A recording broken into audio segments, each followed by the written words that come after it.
So how did haying on the Tomarosa go in 2020? Overall, I think it went really well. We had some challenging weather this spring. We could not cut and put up hay when we really wanted to, when the grass was in good condition to do it. We had to wait for things to dry out. Likewise with our alfalfa, but we did get it done.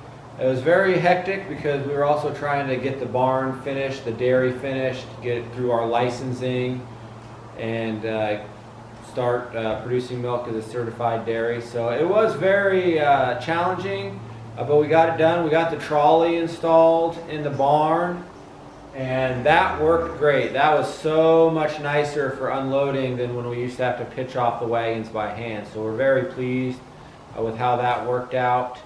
Storing the hay in the barn has been great, especially if you followed our videos for a while. You know we used to store it outside, so we had much less loss. We used the cattle panels to make a big hoop, and overall that worked well to contain it. We learned some tricks with the hay trolley. It does good for getting it up off the wagon and dumping it in here, but I do need to manually push it towards the edges a little bit better, I think, next year to be able to store more capacity. So yeah, good times haying. So I get to start it all over again next year. Hey there! Welcome back to the Tomarosa. We're talking hay today, H-A-Y. As you may notice, we're sitting on some hay that you may not have seen before. We'll talk about that. We got ourselves some baby bales.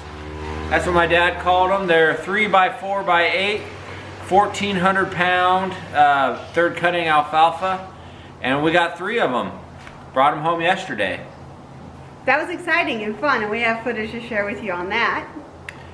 So as most of you know, we put up a majority of our hay ourselves, loose. You can see some back there. A lot of people have asked us in comments before, what happens if we run out of hay? Well, we buy some.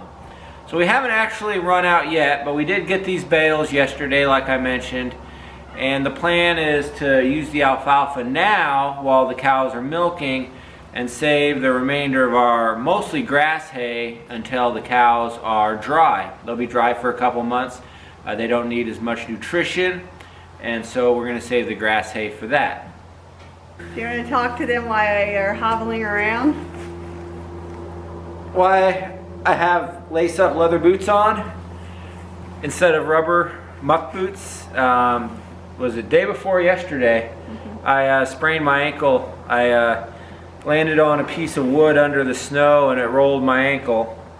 I knew when I did, I sprained it pretty bad. I did go to the hospital and they did x-ray just to make sure it wasn't broke, and it wasn't. Luckily my doctor there was a former dairy farmer, and he's basically like, you got leather lace-up boots? And I'm like, yeah. He's like, put those on and lace them up tight. So that's what I'm doing, and trying to otherwise keep it elevated and rested and iced. So it's always fun finding hay during the winter, and luckily the guy who sold us the small bales had these large bales, and that is about 2.5 hours west of us. And so we drove there yesterday morning. We had to go across a mountain pass, and thankfully that was not too bad. And so when we got there, they loaded 2 of the bales in a trailer we borrowed, and then the 3rd bale we loaded into the truck. It was a lot for our truck and trailer, but thankfully we made it home safely. Hi, we made it back with our hay. Here it is. Getting ready to unload it. I'll show you what else is going on here. Doop-de-doo. Cows are out. They were out a lot of today just in their winter paddock, which is good. I just locked them out there. Then what we did was we took apart our corral panels. So you can see we have that one over there. The other one we have pushed up over there. And that gives us straight access so that we can bring in the big bales. And we're going to see how that goes. As always, we're happy to have you along here on the Tomarosa for our possible disastrous outcomes. Here's a better shot of the hay. in the truck. This is not our trailer. We have a really good neighbor friend who loaned it to us, thankfully. Here comes the car lead, always help. Hello, Carly. Do you want to describe the evolution that's about to unfold?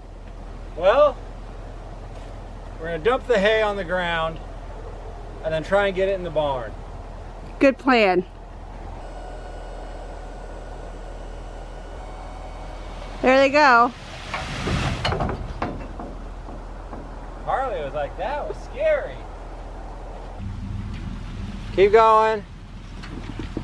A little bit more. Avast.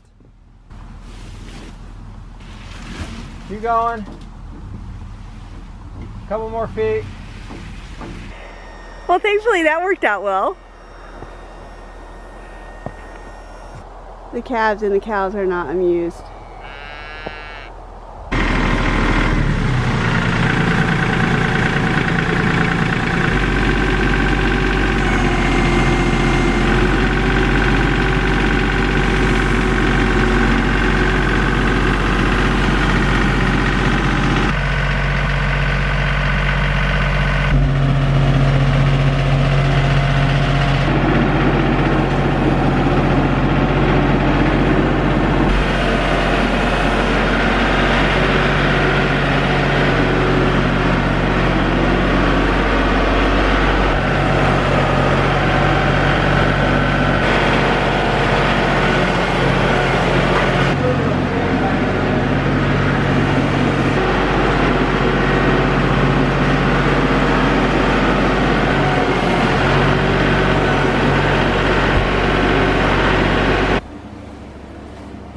This last bale we are going to take apart.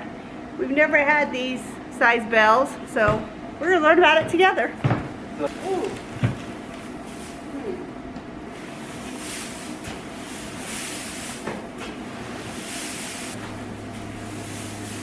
Where's the hanger at? Oh, I get it for you.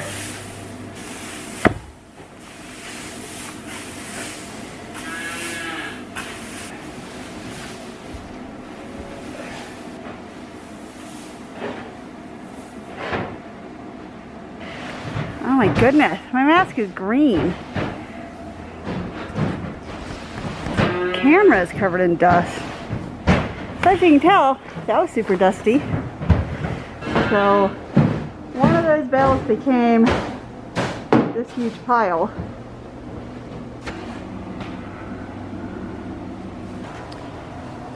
We got the barn put back together. We let the cows in. They're a little squirrely because they smell all the alfalfa, and we're about 30 minutes later than we normally are with milking. Gave the calves some hay, and we're just gonna start milking. That was a big job to get done today.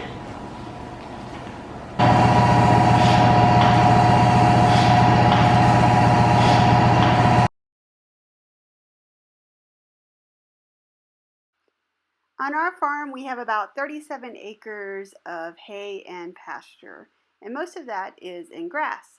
But in the fall of 2018, we plowed up about an acre so that we could establish a permanent alfalfa field. The following spring, we disked it up, we harrowed it, we cultipacked it, and then we seeded it to alfalfa. For us, in our area, it really takes 2 years for a crop to establish well. And so this year, 2020, is when we really took our first cutting of alfalfa, and it was really nice alfalfa. We had some weather challenges, but overall, our little acre provided quite a bit of feed. Since this first alfalfa field worked out so great, and we need more alfalfa for the milking cows, we decided to plow up some more grassland for alfalfa. For our new alfalfa fields, I basically did long, narrow fields within our big grass hay field that we have. I did 2 long, narrow fields for alfalfa for a couple reasons. One, for plowing, it's a lot less turning, and so that goes faster. But also for haying, especially with the loose hay loader, long, straight stretches are a lot easier to pick up hay from rather than, shorter square fields. And so that altogether gives us about 3.5 acres of ground for alfalfa, and once that all comes in, hopefully we'll get to the point where we want to be, which is we don't have to buy any hay off the farm. We can support our entire herd with what we're raising here. That's the plan. I'll tell you what, the cows are done with winter. They are ready for green grass, and it's not even January yet. So as we've been filming, the cows are here, you know, trying to get into trouble, watching us, wondering when we're gonna get to work. I love the way the cows do that. It sounds like an orchestra. You know, when you go to see, an orchestra and they're tuning up all their instruments. Well, thanks for joining us on this wintry day on the Tomarosa. We're glad you could come along with us as we look back on 2020 hay. The cat's shaking the camera. Never mind him. I tell you, this film crew.